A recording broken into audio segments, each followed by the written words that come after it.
Que trouve-t-on dans un régime totalitaire? Il y a d'abord un parti qui est unique et qui est de masse.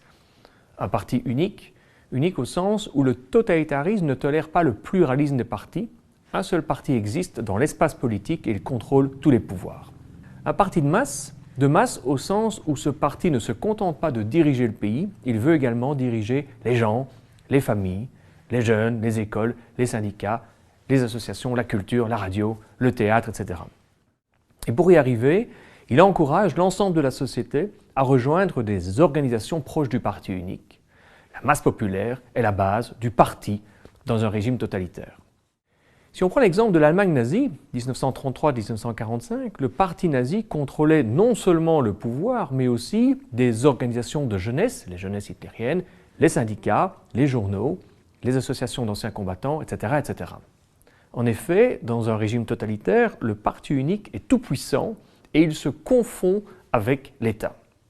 Si vous critiquez le parti, c'est que vous critiquez l'État et inversement.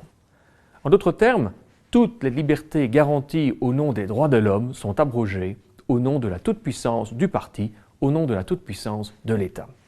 Dans un régime totalitaire, l'État est totalement contrôlé par le parti unique et donc le pouvoir législatif, le pouvoir exécutif et le pouvoir judiciaire sont également contrôlés par le parti unique. Ainsi, il n'y a plus de différence claire entre le parti au pouvoir et les institutions qui organisent le pouvoir, le Parlement, le Sénat, la chancellerie, la magistrature, les cours de justice, la Cour suprême, la Cour de cassation, etc., etc. C'est pour cela qu'il n'y a pas de séparation des pouvoirs et que le pouvoir ne circule pas.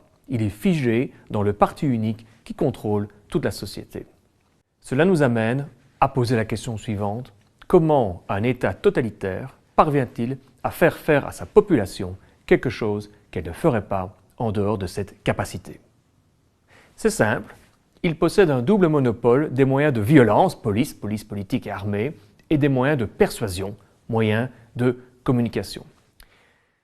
Pour la violence, il peut s'appuyer sur la police officielle qui réprime tout acte illégal et la police politique qui persécute tous ceux qui critiquent ou s'opposent au pouvoir. La première s'occupe des délits de droit commun, vol, escroquerie, agression, etc. La seconde s'occupe des gens qui critiquent ou s'opposent au pouvoir. La police politique a pour mission de persécuter les ennemis du peuple. Avec la répression et la persécution, l'État totalitaire instaure ainsi un régime de terreur qui amène l'ensemble de la société à obéir aux ordres du pouvoir et aux lois, mais aussi à accepter une vision du monde et une façon de penser sans jamais les critiquer, au risque d'être arrêté.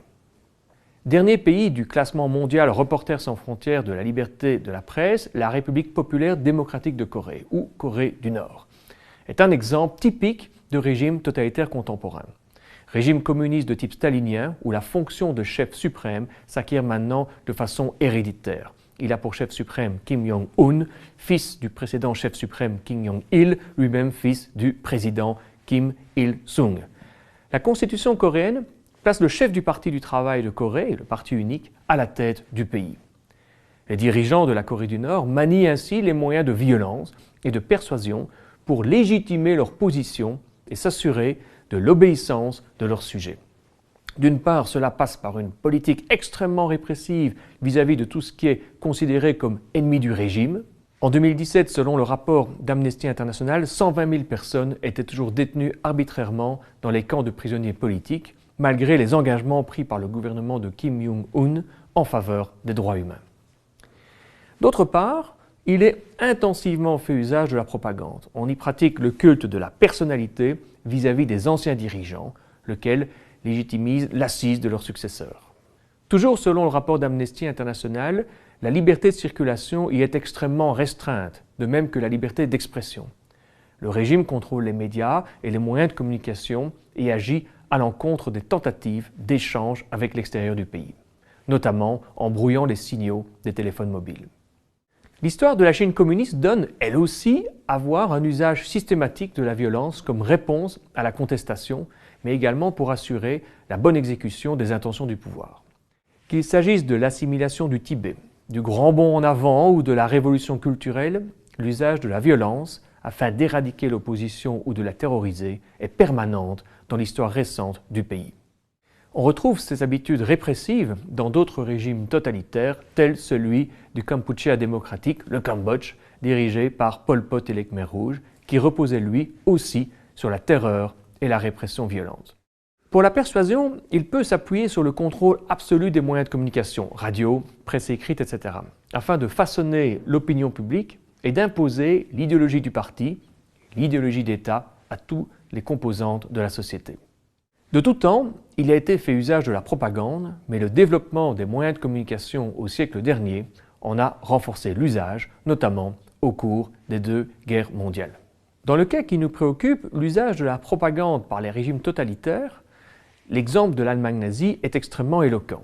Dès son arrivée au pouvoir en 1933, Adolf Hitler va créer un ministère de la culture et de la propagande et va le placer sous la direction de Joseph Goebbels, l'un de ses proches au sein du parti nazi. Au moyen de ce ministère, Joseph Goebbels était chargé de véhiculer et d'inculquer l'idéologie nazie au travers de différentes formes d'art, musique, théâtre, peinture, presse, mais aussi de la radio et du cinéma. À la fin de la Seconde Guerre mondiale, les autorités américaines mirent la main sur un document dactylographié attribué à Joseph Goebbels.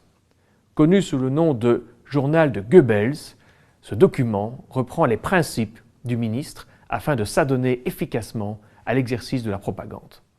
Découvrons quelques exemples. 1. Les propagandistes doivent avoir accès aux informations concernant les événements et l'opinion publique. Il est nécessaire de s'adapter continuellement à ses auditeurs. La propagande ne doit être organisée et exécutée que par une seule autorité. D'elle viennent toutes les directives. Elle doit expliquer les directives de propagande aux personnalités officielles et assurer leur morale.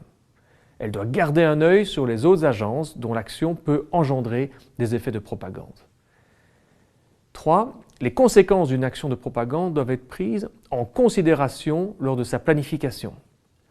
4. La propagande doit avoir des effets sur les plans et l'action des ennemis, en éliminant du discours propagé des informations qui pourraient être utiles à l'ennemi, en disséminant dans la propagande des informations permettant d'induire l'ennemi en erreur. Dans un régime totalitaire, l'idéologie est plus importante que la réalité. L'idéologie fonctionne comme une religion qui impose la vérité et le chemin à suivre à toute la population. C'est d'ailleurs ce qui explique pourquoi les régimes théocratiques sont parfois considérés comme totalitaires. L'idéologie officielle du régime est fondamentale et pour l'imposer à la masse, le régime s'appuie sur les médias, l'enseignement, la recherche et la culture qui proposent tous le même discours et la même vision politique, sociale et culturelle du monde.